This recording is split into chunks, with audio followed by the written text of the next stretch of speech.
mengapa saya memilih agama Islam, yang notabene-nya agama Islam itu agama yang saya paling benci. Teman-teman orang Poso, Sulawesi Tengah pasti tahu saya. Ya, ketika kerusuhan Poso, saya orang yang bela agama Kristen. Teman-teman orang Kristen di kampung saya itu, di Batu Genjo itu pasti tahu saya. Saya pernah menjarah itu harta-harta orang Islam yang ada di Tentena, kita jarah, kemudian masjidnya kita bakar. Jadi kalau teman-teman bilang saya bukan Kristen sejati, oh salah. Saya Kristen sejati, saya pejuang dulu. Pasukan Kristus dulu saya. Nah, kemudian apa yang menjadikan saya masuk Islam? Tentunya ada alasan dong. Alasan saya tidak pernah belajar Al-Quran, teman-teman. Jujur saja, saya masuk Islam itu dulu hanya ingin mencoba 1, 2 tahun, 3 tahun, 4 tahun, sampai 5 tahun. Sehingga saya dulu kan pernah bersumpah dengan mertua saya dulu itu. Saya bilang sama mertua saya bersumpah, kalau seandainya 10 tahun masa keislaman saya tidak dapat kebenaran atau agama Islam ini bohong, maka Allah akan matikan saya. Tetapi jika agama Islam ini benar, maka Allah akan panjangkan umur saya, dan saya akan wakafkan nyawa saya untuk mendakwahkan Islam. Apa ayat yang saya dapat dalam Alkitab kemudian yang menggiring saya atau mengajak saya untuk masuk Islam? Saya jelaskan satu persatu. Saya belum pernah belajar Al-Quran loh.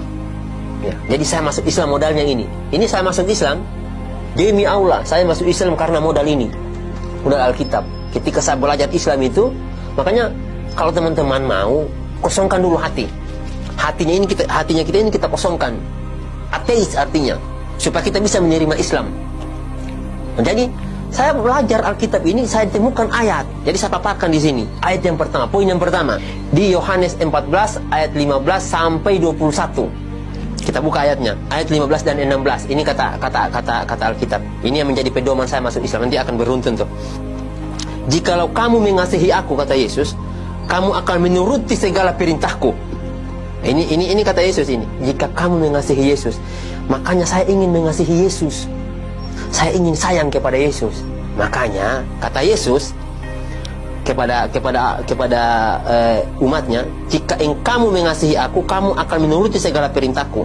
Aku akan minta kepada Bapa, dan Ia akan memberikan kepadamu seorang penolong yang lain, penolong yang lain, orang loh ini, orang yang Yesus maksud, supaya Ia menyertai kamu selama-lamanya.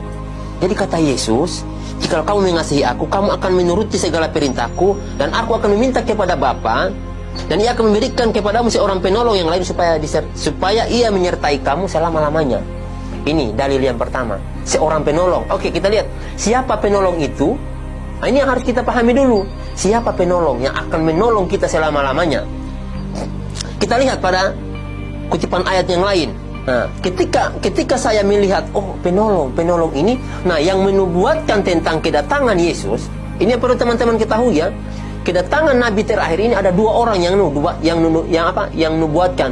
Yang nubuatkan tentang kedatangan Yesus dan Nabi Muhammad adalah Nabi Yesaya. Nah, kita buka kitab Yesaya. Saya cari itu di kitab Yesaya. Ternyata ada ucapan ilahi di tanah Arabia. Nah, ternyata Allah itu menurunkan firman-Nya di tanah Arab.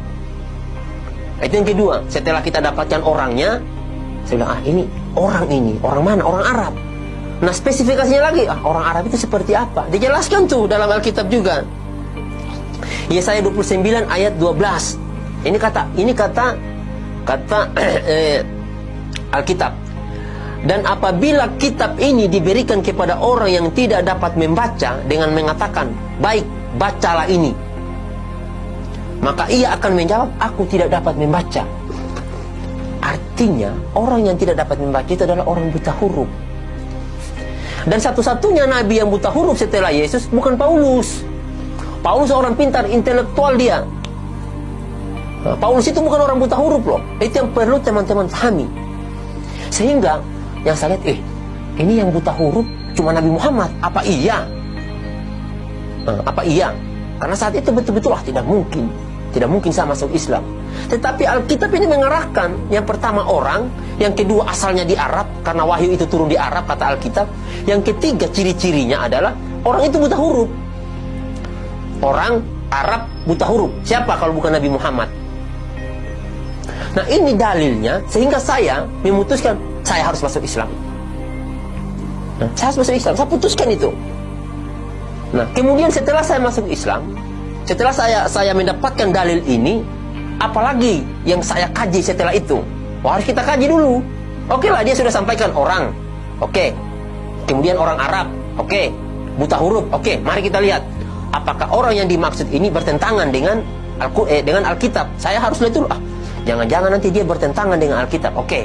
Saya tanya tuh sama teman saya tentang karakter daripada Nabi Muhammad. Iya. Saya lihat, apa sih ajaran Islam? Saya tanya sama teman, apa sih ajaran Islam? Saya belum baca Al-Quran. Saya tanya sama teman, apa sih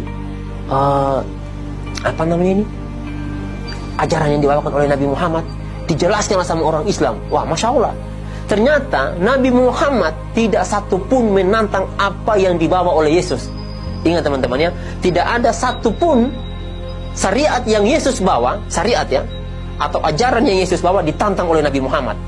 Justru Nabi Muhammad di dalam Al-Qur'annya itu, nanti akan saya jelaskan juga. Di dalam Al-Qur'an itu justru yang diceritakan oleh Al-Qur'an adalah tentang luar biasanya Nabi Isa. Ya. Di Alkitab tidak dijelaskan dulu, tidak dijelaskan. Justru yang memuliakan Yesus adalah Al-Qur'an, di mana Yesus disampaikan, dikatakan di situ ketika Bunda Maria hamil itu mengandung, makanannya datang dari surga loh. Itu kata Al-Quran, makanannya dari surga. Kemudian Yesus umur masih bayi, baru dilahirkan, kurang lebih 1-2 hari lah umur Yesus saat itu, dia berbicara, itu menunjukkan mujizat. Dan itu Al-Quran berkata, dimuliakan Yesus. Kemudian Yesus diangkat hidup-hidup oleh Allah. Betapa mulianya Yesus dalam Al-Quran. Tetapi di Alkitab, Yesus dihinakan. Maka saya sampaikan, ini kok tidak masuk akal, secara akal. Kalau kita mau bahas akal, ini kita berbicara tentang dalil. Ini kita berbicara tentang dalil. Saya berdebat tentang dalil. Kalau kita mau berdebat dengan akal, lebih parah lagi tuh. Lebih akan malu lagi umat Kristen. Ini kita berbicara tentang dalil. Makanya saya sampaikan, wah, ternyata Nabi Muhammad tidak menentang Yesus. Justru yang menentang Yesus si Paulus. Nah itu yang perlu teman-teman ketahui.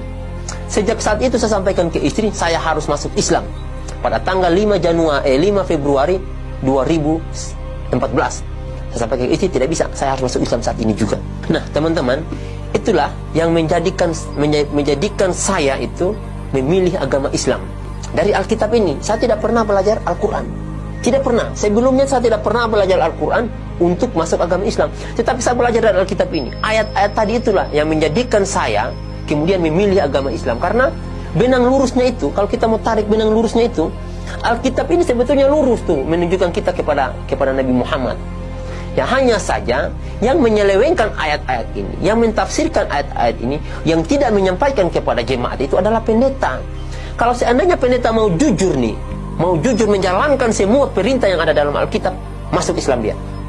Karena semua perintah yang ada dalam Alkitab ini adalah apa yang dilakukan oleh orang Islam, dan apa yang diperintahkan oleh Alkitab itu tidak dilakukan oleh orang Kristen.